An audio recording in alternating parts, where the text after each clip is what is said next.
ನಮಸ್ತೆ ಎಲ್ಲರಿಗೂ welcome back to my YouTube channel. ಇವತ್ತು ನಾನೊಂದು ಸಿಂಪಲ್ಲಾಗಿ ಹೆಲ್ದಿಯಾಗಿರುವಂಥ ಟಿಫನ್ ರೆಸಿಪಿನ ನಿಮ್ಮ ಜೊತೆ ಶೇರ್ ಮಾಡ್ತಾ ಇದ್ದೀನಿ. ಇದನ್ನೆಲ್ಲ ಮಕ್ಕಳಿಗೆ ಲಂಚ್ ಬಾಕ್ಸ್ ಕೂಡ ನೀವು ಕಳಿಸ್ಬೋದು. ಆ ರೀತಿಯಾದಂಥ ಒಂದು ಒಳ್ಳೆ ಹೆಲ್ದಿ ರೆಸಿಪಿನ ಇವತ್ತು ನಿಮ್ಮ ಜೊತೆ ಶೇರ್ ಮಾಡ್ತಾ ಇದ್ದೀನಿ. ಬನ್ನಿ ಇದನ್ನು ಮಾಡೋಕ್ಕೆ ಏನೇನು ಬೇಕು ಅಂತ ನೋಡ್ಕೊಂಬರೋಣ. ನಾನಿಲ್ಲಿ ಒಂದು 2 ಮೀಡಿಯಮ್ ಸೈಜ್ ಈರುಳ್ಳಿನ ಈ ರೀತಿ ತೆಳುವಾಗಿ ಉದ್ದಕ್ಕೆ ಕಟ್ ಮಾಡಿ ಇಟ್ಕೊಂಡಿದ್ದೀನಿ. ಹಾಗೆ ಸ್ವಲ್ಪ ಹಸಿಮೆಣಸಿನ್ಕಾಯಿ, ಟೊಮ್ಯಾಟೊನ ಬೀಜನೆಲ್ಲ ತೆಗೆದುಬಿಟ್ಟು ಕಟ್ ಮಾಡಿ ಇಟ್ಕೊಂಡಿದ್ದೀನಿ. ಹಾಗೆ ಕ್ಯಾಪ್ಸಿಕಮ್ಮು ಮತ್ತು ಕೊತ್ತಂಬರಿ ಸೊಪ್ಪು, ಬೇಕಿದ್ರೆ ನೀವು ಬೇರೆ ವೆಜಿಟೇಬಲ್ಸ್ನ ಕೂಡ ಆ್ಯಡ್ ಮಾಡ್ಕೋಬೋದು. ಈಗ ಒಂದು ಪಾತ್ರೆನ ತೊಗೊಂಡು ಕಟ್ ಮಾಡಿ ಇಟ್ಕೊಂಡಿರುವಂಥ ಎಲ್ಲ ವೆಜಿಟೇಬಲ್ಸ್ನು ಇದಕ್ಕೆ ಸೇರಿಸ್ತಾ ಇದ್ದೀನಿ. ಯಾವುದೇ ವೆಜಿಟೇಬಲ್ ತೊಗೊಳ್ಳಿ, ಇದನ್ನ ಉದ್ದಕ್ಕೆ ತೆಳುವಾಗಿ ಕಟ್ ಮಾಡಿ ಹಾಕ್ಕೊಳ್ಳಿ. ಕಟ್ ಮಾಡಿ ಇಟ್ಕೊಂಡಿರೋವಂಥ ಎಲ್ಲ ವೆಜಿಟೇಬಲ್ಸ್ನು ಕೂಡ ಒಂದು ಪಾತ್ರೆಯಲ್ಲಿ ಸೇರಿಸ್ಕೊತಾ ಇದ್ದೀನಿ. ಟೊಮ್ಯಾಟೊನ ಬೀಜ ಎಲ್ಲ ತೆಗೆದುಬಿಟ್ಟು ಮೇಲ್ಗಡೆ ಸಿಪ್ಪೆ ಪಾರ್ಟ್ ಇರುತ್ತಲ್ಲ, ಅದನ್ನಷ್ಟೇ ಉದ್ದಗೆ ತೆಳುವಾಗಿ ಕಟ್ ಮಾಡಿ ಅದನ್ನು ಕೂಡ ಸೇರಿಸ್ಕೊಳ್ಳಿ. ಈಗ ಇದಕ್ಕೆ ಸ್ವಲ್ಪ ಉಪ್ಪನ್ನು ಸೇರಿಸ್ಕೊತಾ ಇದ್ದೀನಿ. ಹಾಗೆ 1 ಟೇಬಲ್ ಸ್ಪೂನಷ್ಟು ಕಾಳು ಮೆಣಸಿನ ಪುಡಿ, ಕರಿಮೆಣಸು ಬರುತ್ತಲ್ಲ ಅದನ್ನು ಪುಡಿ ಮಾಡಿ ಅದನ್ನು ಕೂಡ 1 ಸ್ಪೂನ್ ಹಾಕ್ಕೊತಾ ಇದ್ದೀನಿ. ಹಾಗೆ ಒಂದು ಸ್ವಲ್ಪ ಗರಂ ಮಸಾಲ, ಒಂದು 1/2 ಟೇಬಲ್ ಸ್ಪೂನಷ್ಟು, ಸ್ವಲ್ಪ ಅರಿಶಿನ ಪುಡಿ, ಹಾಗೆ ಒಂದು 1/2 ಟೇಬಲ್ ಸ್ಪೂನಷ್ಟು ರೆಡ್ ಚಿಲ್ಲಿ ಪೌಡರ್ನು ಕೂಡ ಸೇರಿಸ್ಕೊತಾ ಇದ್ದೀನಿ. ಇವೆಲ್ಲ ಮಸಾಲಾನ ಮೊದಲಿಗೆ ಹಾಗೇ ಮಿಕ್ಸ್ ಮಾಡ್ಕೊಳ್ಳಿ. ಎಲ್ಲ ವೆಜಿಟೇಬಲ್ ಜೊತೆ ಮಸಾಲ ಚೆನ್ನಾಗಿ ಬೆರಿಬೇಕು. ಇಷ್ಟಾದ ನಂತರ ಈಗ ನಾವು ಇದಕ್ಕೆ ಹಿಟ್ಟನ್ನು ಸೇರಿಸೋಣ. ಈಗ ನಾನಿಲ್ಲಿ ಒಂದು 3 ಟೇಬಲ್ ಸ್ಪೂನಷ್ಟು ಅಕ್ಕಿ ಹಿಟ್ಟನ್ನ ಸೇರಿಸ್ಕೊತಾ ಇದ್ದೀನಿ.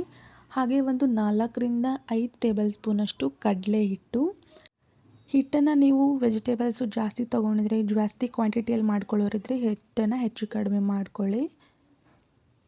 ಈಗ ಕಡಲೆ ಹಿಟ್ಟನ್ನು ಹಾಕಿ ನಂತರ ಒಂದು 2 ಟೇಬಲ್ ಸ್ಪೂನಷ್ಟು ನಾನು ಗೋಧಿ ಹಿಟ್ಟನ್ನ ಸೇರಿಸ್ತಾ ಇದ್ದೀನಿ. ಗೋಧಿ ಹಿಟ್ಟನ್ನ ಜಾಸ್ತಿ ಏನು ಹಾಕೋತಾ ಇಲ್ಲ, ಒಂದು 2 ಟೇಬಲ್ ಸ್ಪೂನಷ್ಟು ಗೋಧಿ ಹಿಟ್ಟನ್ನ ಅಷ್ಟೇ ಸೇರಿಸ್ಕೊಂಡು ಇದನ್ನು ಮೊದಲಿಗೆ ಹಾಗೇ ಡ್ರೈ ಮಿಕ್ಸ್ ಮಾಡ್ಕೊಳ್ಳಿ. ಈರುಳ್ಳಿನಲ್ಲಿ ಸಾಲ್ಟ್ ಹಾಕಿರೋದ್ರಿಂದ ಸ್ವಲ್ಪ ನೀರಿನ ಅಂಶ ಬಿಟ್ಕೊಂಡಿರುತ್ತೆ. ಸೊ ಅದಕ್ಕೆ ಮೊದಲಿಗೆ ಹಾಗೇ ಮಿಕ್ಸ್ ಮಾಡ್ಕೊಳ್ಳಿ. ನಂತರ ಸ್ವಲ್ಪನೇ ನೀರನ್ನು ಸೇರಿಸ್ತಾ ಇದನ್ನು ನಾದಕ್ಕೆ ಸ್ಟಾರ್ಟ್ ಮಾಡಿ. ಒಮ್ಮೆಲೆ ಜಾಸ್ತಿ ನೀರು ಹಾಕಕ್ಕೆ ಹೋಗಬೇಡಿ, ಸ್ವಲ್ಪ ನೀರನ್ನು ಸೇರಿಸ್ತಾ ಇದನ್ನು ಮಿಕ್ಸ್ ಮಾಡ್ಕೊಳ್ಳಿ.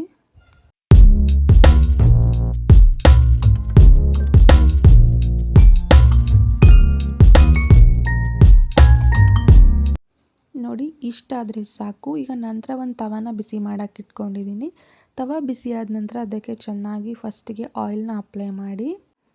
ಈ ರೀತಿ ಚೆನ್ನಾಗಿ ಆಯಿಲ್ ಅಪ್ಲೈ ಮಾಡಿದ್ಮೇಲೆ ಒಂದು 2 ಸೌಟಷ್ಟು ಮಾಡಿಟ್ಕೊಂಡಿರೋವಂಥ ಹಿಟ್ಟನ್ನ ಇದಕ್ಕೆ ಸೇರಿಸ್ತಾ ಇದ್ದೀನಿ. ಸೇರಿಸ್ಬಿಟ್ಟು ಸ್ವಲ್ಪ ದಪ್ಪದಾಗೆ ಹರಡ್ಕೊಳ್ಳಿ, ತುಂಬ ತೆಳುವಾಗಿ ಮಾಡೋಕ್ಕೆ ಹೋಗಬೇಡಿ. ಈ ರೀತಿ ಹರಡ್ಕೊಂಡು ನಂತರ ಲೋ ಫ್ಲೇಮಲ್ಲೇ ಬೇಯಿಸ್ಕೊಳ್ಳಿ, ತುಂಬ ಹೈ ಫ್ಲೇಮಲ್ಲಿ ಇಡೋಕ್ಕೆ ಹೋಗಬೇಡಿ. ಇದ್ರ ಮೇಲೆ ನಂತರ ಸ್ವಲ್ಪ ಕೊತ್ತಂಬರಿ ಸೊಪ್ಪನ್ನ ಕೂಡ ಹಾಕ್ಕೊತಾ ಇದ್ದೀನಿ. ಇದು ಆಪ್ಷನಲ್ಲು, ಬೇಕಿದ್ದರೆ ಸೇರಿಸ್ಕೊಳ್ಳಿ, ಇಲ್ಲ ಅಂತಂದರೆ ಸ್ಕಿಪ್ ಮಾಡಿ ನಡೆಯುತ್ತೆ. ಈ ರೀತಿ ಕೊತ್ತಂಬರಿ ಸೊಪ್ಪನ್ನ ಹೊಚ್ಕೊಂಡ್ಬಿಟ್ಟು ಲೋ ಫ್ಲೇಮಲ್ಲೇ ಬೇಯಿಸ್ಕೊಳ್ಳಿ, ಚೆನ್ನಾಗಿ ಬೇಯಬೇಕು. ಬೇಯ್ದ ನಂತರ ಇದನ್ನು ಮತ್ತೆ ಇನ್ನೊಂದು ಸೈಡು ಕೂಡ ತಿರುವು ಹಾಕಿಬಿಟ್ಟು ಆ ಕಡೆನೂ ಬೇಯಿಸ್ಕೊಳ್ಳಿ. ನೋಡಿ, ಎಷ್ಟು ನೀಟಾಗಿ ಚೆನ್ನಾಗಿ ಹೇಳ್ತಾ ಇದೆ, ಯಾವುದೇ ರೀತಿ ಅಂಟ್ಕೊಳ್ಳೋದಿಲ್ಲ. ಮೊದಲನೇದು ಹಾಕೋವಾಗ ಸ್ವಲ್ಪ ಎಣ್ಣೆನ ಜಾಸ್ತಿ ಅಪ್ಲೈ ಮಾಡಿ ಅಷ್ಟೇ. ಈಗ ನೋಡಿ, ಈಗ ಮತ್ತೆ ಆ ಸೈಡು ಕೂಡ ಬೆಂದಿದೆ, ತಿರುವು ಹಾಕಿದರೆ ಆಯಿತು. ಪರ್ಫೆಕ್ಟಾಗಿರೋಂಥ ನಮಗೆ ಇನ್ಸ್ಟಂಟ್ ಟಿಫಿನ್ ರೆಸಿಪಿ ರೆಡಿಯಾಗಿ ಹೋಗ್ಬಿಡುತ್ತೆ. ಹಾಗೆ ಎಲ್ಲ ಹಿಟ್ಟನ್ನು ಕೂಡ ಇದೇ ರೀತಿ ಹಾಕ್ಕೊತಾ ಇದ್ದೀನಿ. ನೀವೇನಾದರೂ ಚಾನಲ್ನ ಸಬ್ಸ್ಕ್ರೈಬ್ ಮಾಡದೆ ಫಸ್ಟ್ ಟೈಮ್ ಏನಾದರೂ ಚಾನಲ್ ನೋಡ್ತಾ ಇದ್ದರೆ ಸಬ್ಸ್ಕ್ರೈಬ್ ಮಾಡ್ಕೊಂಡು ನೋಡಿ. ಹಾಗೆ ಪಕ್ಕದಲ್ಲಿ ಕಾಣುವಂಥ ಬೆಲ್ ಐಕಾನ್ ಕ್ಲಿಕ್ ಮಾಡಿ. ಆಗ ನಾನು ಹಾಕೋ ವಿಡಿಯೋ ಫಸ್ಟ್ ನೋಟಿಫಿಕೇಷನ್ ನಿಮಗೆ ಬರುತ್ತೆ. ನೀವೇ ನನ್ನ ವಿಡಿಯೋನ ಮೊದಲಿಗೆ ನೋಡ್ಬೋದು. ನೋಡಿ, ಈ ರೀತಿ ಎಲ್ಲ ಹಿಟ್ಟನ್ನು ಮಾಡಿಕೊಂಡ್ರೆ ಆಯಿತು, ರೆಡಿಯಾಗಿ ಹೋಗ್ಬಿಡುತ್ತೆ. ಲಂಚ್ ಬಾಕ್ಸ್ಗೆಲ್ಲ ತುಂಬ ಚೆನ್ನಾಗಿರುತ್ತೆ ತಿನ್ನೋಕ್ಕೆ, ಸಾಫ್ಟಾಗಿ. ಒಂದು ಸತಿ ನೀವು ಕೂಡ ಈ ರೆಸಿಪಿನ ಟ್ರೈ ಮಾಡಿ, ಹೇಗಿತ್ತು ಅಂತ ನನಗೆ ಕಮೆಂಟಲ್ಲಿ ತಿಳಿಸಿ. ಮತ್ತು ನೆಕ್ಸ್ಟ್ ವಿಡಿಯೋದಲ್ಲಿ ಹೊಸ ರೆಸಿಪಿಯೊಂದಿಗೆ ಬರ್ತೀನಿ. Thank you for watching. ಹೀಗೆ ಸಪೋರ್ಟ್ ಮಾಡ್ತಾಯಿರಿ.